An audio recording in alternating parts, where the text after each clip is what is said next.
Assalamualaikum warahmatullahi wabarakatuh. Alhamdulillah wassalatu wassalamu ala Rasulillah wa ala alihi wa ashabihi wa man wala amma. Yang sama-sama kita muliakan para pengurus Jamiyah Mufti dan Ustaz Lukman dan para pengurus yang lain, mudah-mudahan senantiasa diberikan kesehatan oleh Allah Subhanahu wa taala. Kemudian teman-teman yang sudah hadir pada malam hari ini, insyaallah kita semua diberikan usia yang panjang. Amin. Nantinya kita bisa memanfaatkan usia ini untuk senantiasa meningkatkan ibadah kita kepada Allah Subhanahu wa taala. Ya rabbal alamin. Alhamdulillah teman-teman yang saya muliakan, ini pertemuan kita yang sudah kesekian kalinya, masih melanjutkan tentang apa kemarin? Dalam sunnah hayat.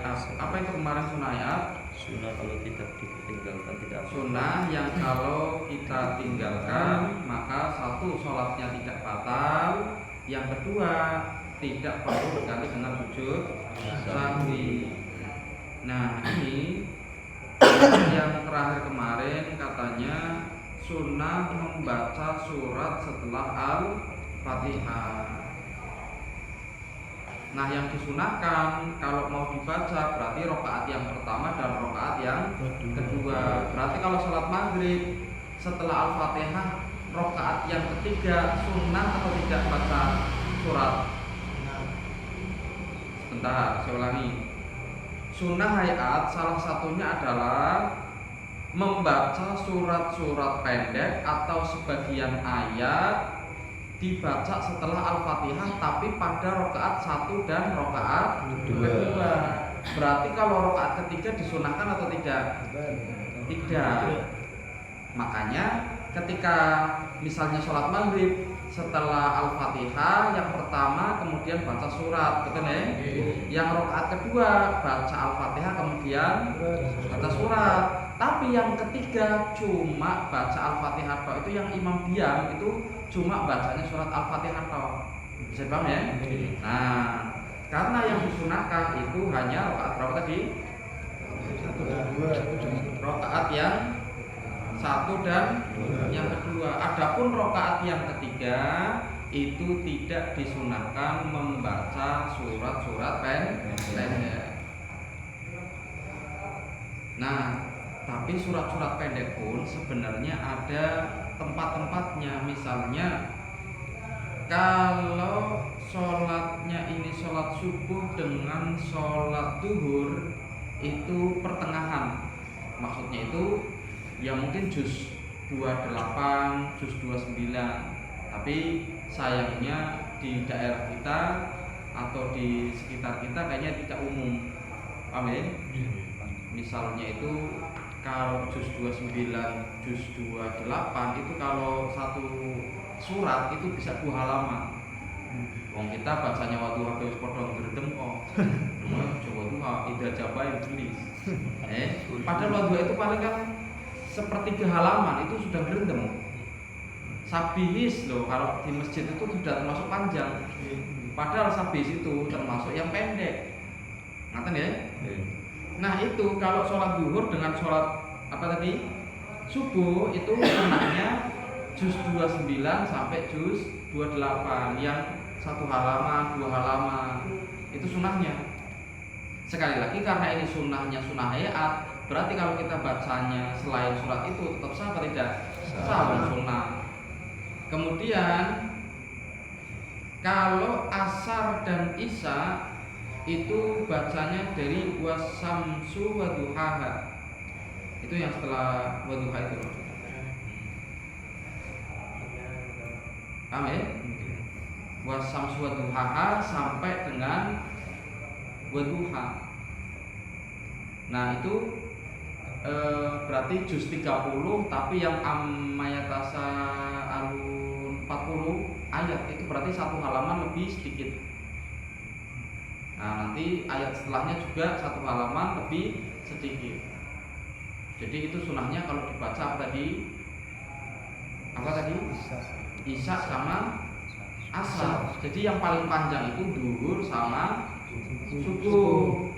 Nah nanti lebih pendek lagi yaitu isya sama asar. Nah yang paling pendek itu adalah sholat maghrib. Kalau sholat maghrib memang pendek-pendek, tapi kalau selain maghrib itu ya sebenarnya agak panjang. Tapi sekali lagi itu hanya yang paling maksimal, yang paling sempurna seperti itu. Ngaten ya? Nah, misalnya kita mau sholat subuh sama sholat duhur, berarti bacanya setelah Al-Fatihah itu bacanya 2 halaman, 3 halaman. Kuat orang ini. Ya sekitar sholatnya sekitar 25 menit nanti selesai. Itu yang sholat apa tadi? Sholat subuh. Ngantuk. Tapi itu yang paling sempurna. Sekali lagi itu hukumnya tadi sunnah hayat. Tapi nanti yang di bawahnya itu yang agak pertengahan, yaitu apa tadi? Asar dan isya.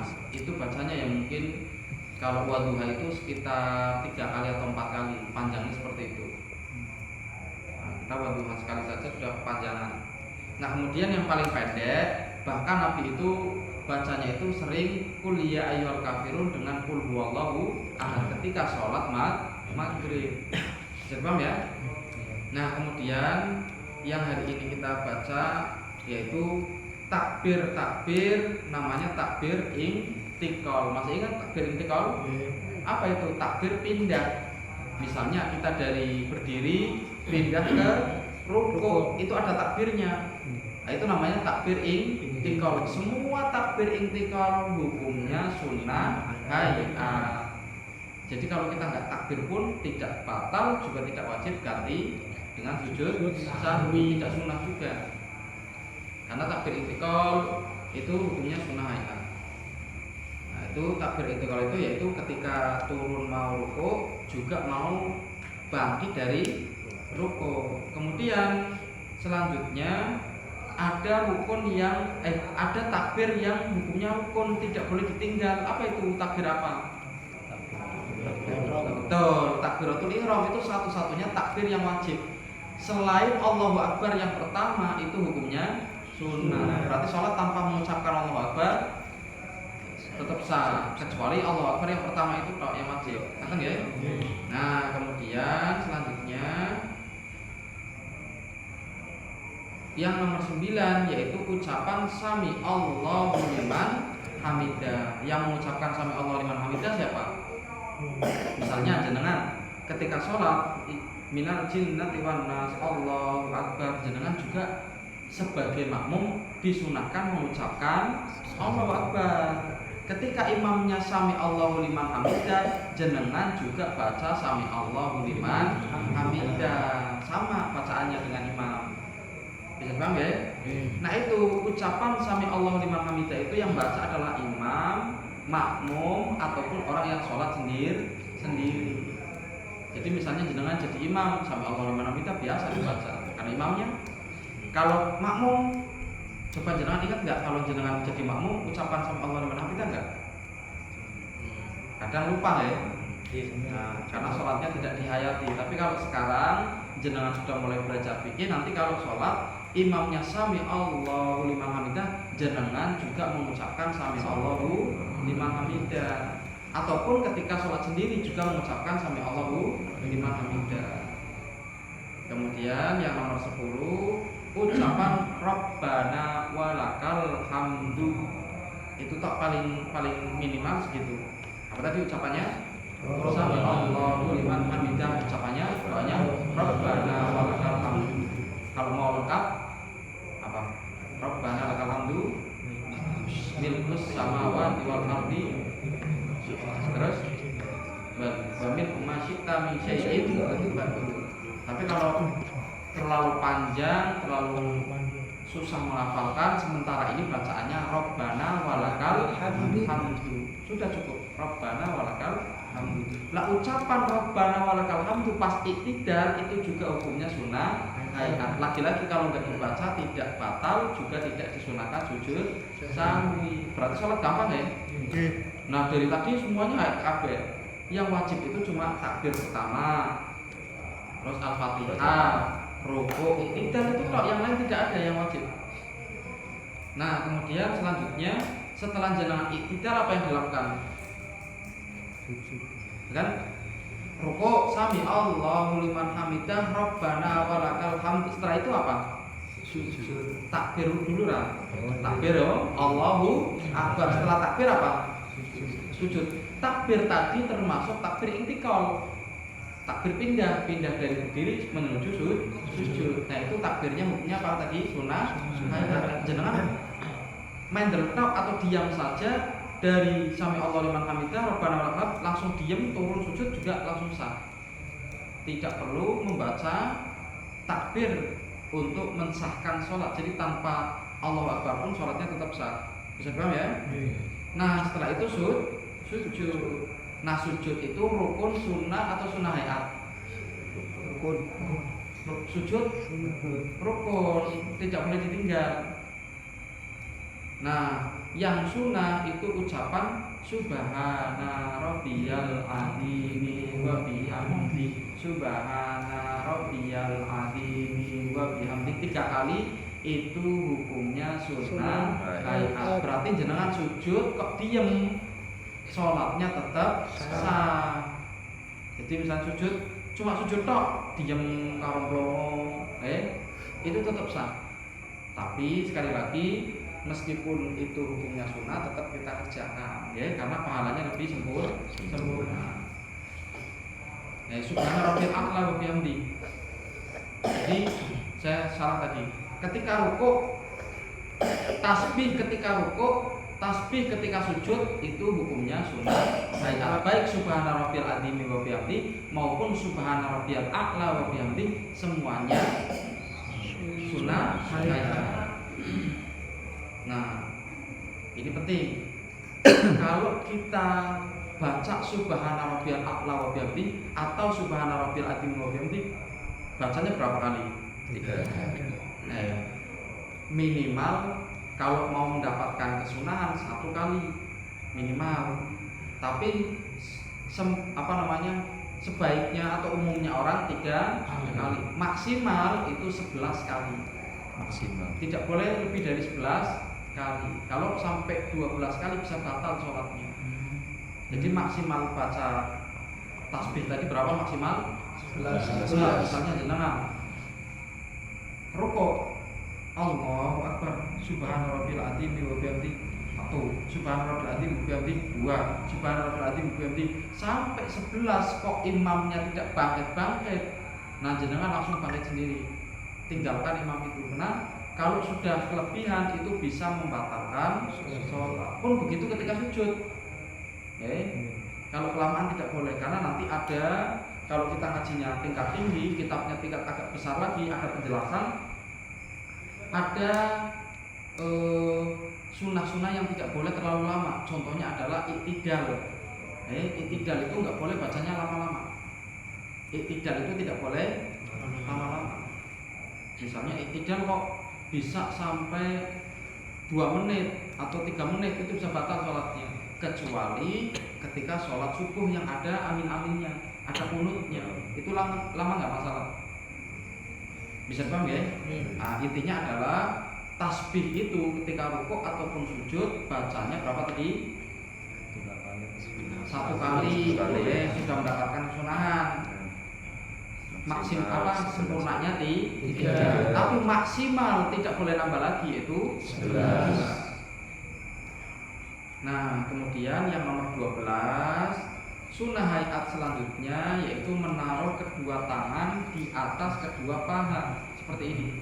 Berarti kalau misalnya sholat kok tangannya seperti ini, nah pas tasyahud awal atau tasyahud akhir tangannya nggak seperti ini, nggak di atas paha, tapi tangannya di bawah seperti ini, itu sholatnya tetap sah. Atau sholatnya seperti ini.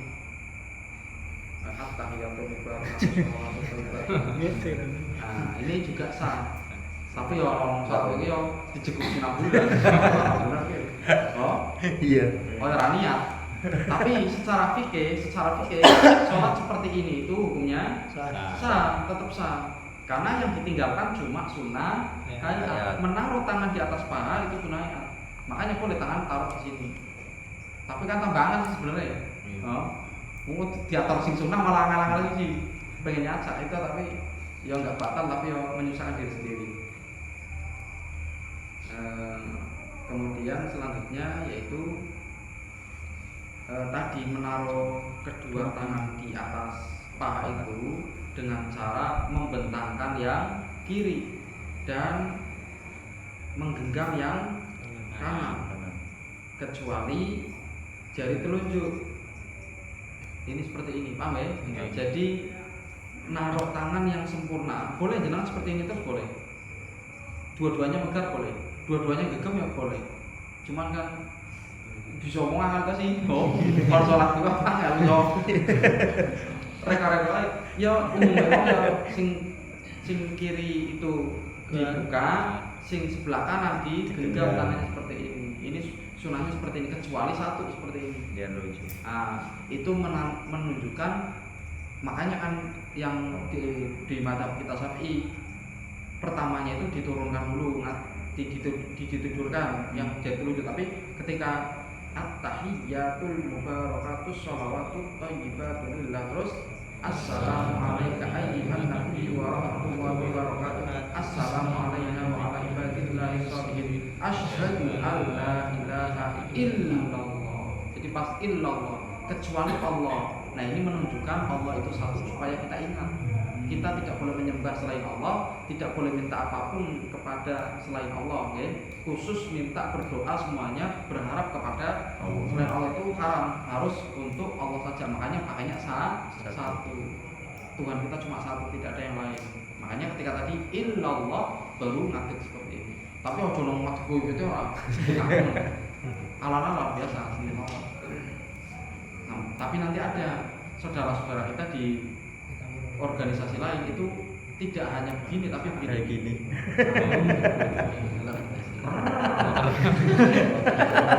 Umat. Ada yang seperti ini. Ada, iya. Ada yang banter, ada yang pelan. Ada, iya benar. Ya, kita kalau nggak pernah lihat ya itu seperti orang kurang kerjaan. Tapi sebenarnya ada hadisnya. Cuma cara berpikirnya beda gini. Hadis yang pertama di dalam riwayat dikatakan Nabi ketika tasyahud itu tangannya jari telunjuknya digerakkan. Digerakkan. Nah, mereka pahamnya, yang mereka paham digerakkan berarti gini kan. Paham ya? Itu yang mereka pahami, nggak masalah, itu ada hadisnya. Tapi kita pakai hadis yang itu sama, tapi yang dimaksud gerakan itu ya digerakkan sekali saja begini. Kerjanya beda. Nah, cara berpikirnya beda. Mereka itu gerak, jarinya digerakkan, maksudnya jarinya begini. Kalau kita digerakkan cuma satu kali, itu kan gerak sama. Iya. Paham ya? Iya. Makanya mereka itu gerakannya seperti ini, kita gerakannya cuma satu kali. Nah, kalau kita sudah tahu, sudah milih yang pilihnya gerak sekali, kok kita main-main, misalnya konsone dolanan dia, itu dolan keyakinan dia sholatnya seperti ini. Kok kita keyakinannya cuma sekali, kok itu ikut-ikutan? Itu makruh. Tapi kalau kita sengaja niat dalam hatinya itu bermain-main, sholatnya batal. Misalnya dicek-licek, paham ya? Kurang fokus. Tapi ya sebenarnya cuma hati-hati kecil orang. Ya memang mengganggu kalau tidak biasa, tapi kalau kita semakin berilmu malah justru itu membuat hati kita tenang. Paham ya? Kalau kita tidak tahu ilmunya, oh dia sama-sama pakai hadis, cuma cara berpikirnya beda. Nabi menggerakkan itu bukan begini, tapi cuma sekali gerakan satu kali. Paham ya? Kan kalau secara akal pun kita lebih khusyuk seperti ini. Iya. Tapi kalau mereka enggak, begini. Kesel. Tapi sekali lagi itu ada hadisnya ya. Cuma cara berpikirnya yang berbeda. Mereka mengatakan digerakkan seperti ini, kita digerakkan ya sekali gerak. Makanya asyhadu alla ilaha illallah itu kan gerak satu. Iya. Hadisnya Nabi memang seperti itu, digerakkan. Nah, makanya ada kata-kata gerak dengan digerak-gerakkan itu kan beda. Nah, tapi intinya seperti itulah, sama-sama pakai hadis. Nah, ya. Jadi intinya kalau kita misalnya tidak semua yang kita kerjakan terus orang yang beda dengan kita pasti satu, belum tentu. Kita harus adil ya. Yang mereka ada yang mungkin keliru secara mayoritas ulama, mereka sendirian atau keliru memang ada, tapi jangan semua yang mereka lakukan itu keliru semua, jangan ya.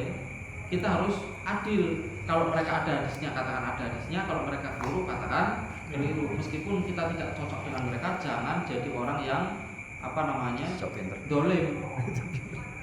Misal kita benci sama orang, mau terus semua tindakannya salah semua, itu juga dolim namanya. Yang benar meskipun misalnya tidak cocok dengan si A, ya mungkin kita tidak suka dengan perbuatan buruknya, perbuatan saja. Tapi kalau dia baik, ya tetap kita harus akui dia baik. Paham ya? Jangan semua yang keluar itu salah semua, belum tentu. Karena setiap orang, apalagi organisasi itu memiliki kekurangan dan kelebihannya masing-masing. Ya? Nah, kalau seperti itu nanti hidup kita adem, kita punya prinsip. Mereka yang melakukan apapun ya silahkan mereka lakukan. Tapi semakin kita mengetahui ilmu mereka, ibadah kita semakin tenang, hati kita minimal. Makanya dikatakan oleh para ulama, orang belajar fikih kok tidak mempelajari madhab lain, itu hatinya sering curiga. Misalnya ada orang sholat begini, Allahu Akbar, ada, itu curiga. Ya sholat kok malah apa joget? Itu bukan joget, tapi tujuan mereka itu begini, Allahu Akbar supaya kanan lebih dulu. Kan kalau mau jalan ke masjid yang didahulukan kaki apa? Kanan. Orang kalau mau makan pakai kanan. Takbiratul ihram baik apa tidak? Baik. Berarti turunnya dulu kanan apa? Kanan. Nah, makanya mereka berpikirnya kanan terlebih dahulu. Makanya seperti orang joget, Allahu Akbar. Bukan kayak gini, Allahu Akbar kayak gini. Tangannya apa? Pardo ya. Bukan, ya. Itu karena tujuan mereka apa tadi? Mau mendahulukan yang kanan. Tapi kita kenapa tidak? Ya karena memang posisinya yang kiri memang di bawah. Jadi tidak berlaku kanan kiri dulu. Karena memang Allahu Akbar penaknya gini. Harus lantaris. Betul ya? Harus pantau.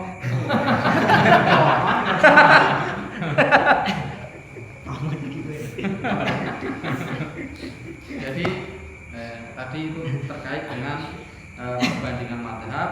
Pokoknya nanti kalau jenengan ini ngajinya istiqomah, nanti kalau khatam satu madhab, kita belajar yang lebih tinggi lagi, dan nanti puncaknya bisa perbedaan madhab. Nanti ya kalau sekarang perbedaan madhab itu saya sampaikan ya selingan kok, kadang disampaikan, kadang tidak. Meskipun saya tahu yang ada perbedaan, tapi kadang saya tidak sampaikan. Kata ya, supaya nggak ngebul. Kemudian yang nomor 13, kan kemarin ada 15. Yang nomor 13 yaitu duduk iftiros di semua duduk. Apa itu duduk iftiros? Menjadikan kaki kiri kita sebagai alas. Itu namanya duduk iftiros. Coba jadikan kaki kiri sebagai alas, di jawati bokong kaki kirinya. Nah, ini namanya iftiros. Yang jenengan duduk di antara dua sujud, duduk pertama ketika rakaatnya lebih dari 2, kan ada duduk pertama, duduk terakhir. Nah, itu duduk pertama itu namanya duduk iftiros. Semua duduk itu sunahnya pakai iftiros. Paham ya?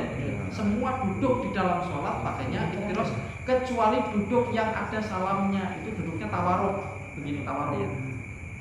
Ini namanya duduk tawaruk. Waruk itu dari kata-kata tawaruk, itu artinya dari kata-kata bohong. Warik artinya tadi bokong. Kenapa dinamakan bokong? Karena bokong kita yang dijadikan alas. Kita duduknya di atas bokong. Tapi kalau tadi iftiros, karena kaki kita dijadikan alas. Iftiros itu artinya lemek. Karena kaki kita dijadikan lemek, dijadikan alas tadi. Bisa dipaham ya? Nah, itu tadi terkait dengan duduk. Jadi semua sholat duduknya adalah kaki kiri kita diduduki bokong kita, bukan di tangan. Itu sunahnya seperti itu, kecuali duduk tawaruk. Yaitu kapan duduk tawaruk itu? Ketika sing rodo mengsol aja, sing duduknya di lantai. Nah, itu hanya berlaku ketika sholat yang duduk terakhir, yang mau salam. Tapi kalau duduk itu kapan? Sholat duduk pas duduk di antara dua sujud, terus duduk di tahiyat awal itu yang duduknya iftiros. Jadi semua duduknya itu terus. Tapi nanti yang terakhir kali duduk pakainya duduk tawaruk. Paham ya? Itu tadi terkait dengan duduk. Terus yang namanya duduk, nah ini yang salah semua. Kadang-kadang duduk tawaruk itu pada keliru. Jarinya itu diberdirikan supaya menghadap kiblat. Misalnya di sana barat ya, itu posisinya itu gini, kelihatan apa tidak di bawah sih? Iya. Nah ini supaya apa tujuannya? Kiblat. Kakinya ini menghadap ke barat atau Barat. kiblat. Ini kan ke kiblat, tapi Iya. jangan di belakangnya begini. Ini yang keliru ini. Ada Nah, ya. Iya. nah, sholatnya wong sungkan, utawa wong penyakitan. Ono man njok kaya iki. Nah, Oh iya kan ini. ada. Iya. Sing iki biasanya orang numpuk. Nah. Ya itu sah. Kenapa? Itu kan cuma tadi duduk iftiros itu hukumnya sunnah. Kayak cuman itu bukan keadaan yang sempurna, bukan. Sempurnanya apa tadi? Ini kaki kiri diduduki, kaki kanannya berdiri seperti ini. Tekok. Tekuk. Paham ya? Nah, ditekuk. Soalnya kalau ini ke belakang, jadi ngadepnya ke timur. Ya kalau sin kan rasin salate. Nah, sin salate ini. Soalnya kan mana pengetan karo iki. Ana patunge iki. Salate mana pengetan. Nah, kita orang Islam salatnya ngadep kemana? Kiblat. Kemudian tadi terkait dengan apa tadi? Duduk. Nah, yang terakhir tadi yang nomor 13 sama 14 iftiros dan tawaruk ya. Nah yang terakhir yaitu salam yang nomor 2.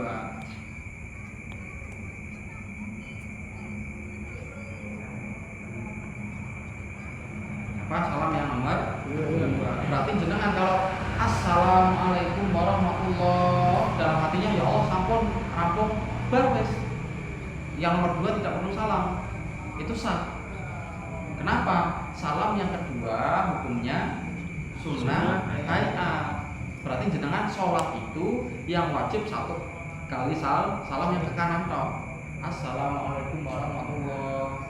Sudah selesai. Yang kedua itu hukumnya sunnah. Dalam mazhab Syafi'i memang satu tok salamnya. Nah kalau jenengan assalamualaikum warahmatullah juga yaitu lebih utama. Ngerti ya? Nah sekarang pertanyaannya, misalnya imamnya duduk terakhir tapi jenengan masbuk, menurut jenengan itu duduk yang pertama, duduknya seperti apa? Paham nggak maksudnya? Iya, paham. Misalnya sholat isya berapa rakaat? 4. Jenengan datangnya itu di rakaat nomor 3, berarti ketinggalan berapa rakaat? Betul, ketinggalan 2. Nah pas ketinggalan 2, kalau imamnya rakaat ketiga kan langsung berdiri. Jenengan juga itu rakaat pertama kan berdiri, betul ini ikutin imam sih. Iya. Nah rakaat kedua imam kan mau salam, Iya. duduknya kan tawaruk, Iya. duduk yang mengsol. Iya. Nah jenengan duduknya apa? Duduknya yang itu. Nah jenengan duduknya yang Iftiros. Iftiros. Iftiros itu tadi kaki kiri dijadikan alas. Semuanya paham ya? Jadi ngapunten misalnya jenengan terlambat, imamnya duduknya seperti ini mengsol. Bokong kiri jadi alas atau dua-duanya bokong dua-duanya jadi alas. Tapi jenengan yang terlambat 2 rakaat duduknya misalnya imamnya seperti ini, tapi jenengan sunahnya seperti ini. Karena itu bukan duduk terakhir jenengan. Duduk terakhirnya jenengan itu ketika imamnya salam, jenengan kan lanjut lagi. Nah duduk yang terakhir itu nanti lanjut jenengan begini. Paham maksudnya ya? Nah, yang belum paham nanti tanya Mas Nugi, biasanya Mas Nugi paham. Hah? Karo dongengan karo penyuruh paham kan penak. Dongengan ana manfaatnya, Pak. Nah, itu tadi terkait dengan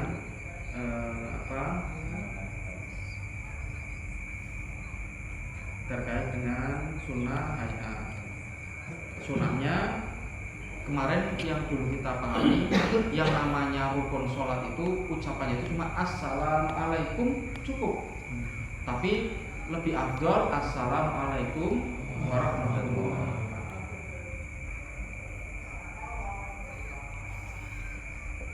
Nah, disunahkan mengucapkan salam itu ketika ngadep ke sini. Assalam, ngadepnya ke mana? Yusan an yakuna bidayat salam fit tijail kiblah sumata jamina kita selimat. Jadi sunah begini. Assalamualaikum warahmatullah. Paham ya? Cara bacanya pas jenengan ngadep ke kiblat itu mengucapkan assalam. Biasanya jenengan bagaimana? Assalamualaikum. Assalamualaikum warahmatullahi. Paham ya? Tapi yang benar begini. Assalamualaikum warahmatullah. Paham kan? Jadi diucapkan apa tadi? Ketika salam itu ketika sedang menghadap kiblat. Begini, assalam. Pokoknya pas jenengan mulai itu masih menghadap kiblat, bukan assalamualaikum warahmatullah, bukan mengucapkannya itu bukan ketika kita nengok kanan, tapi ketika kita sedang menghadap kiblat. Assalamualaikum warahmatullah. Paham ya? Nanti sini lagi assalamualaikum warahmatullah. Paham kan? Nah, jadi mengucapkan salam ketika kita menghadap kiblat. Nah, itu tadi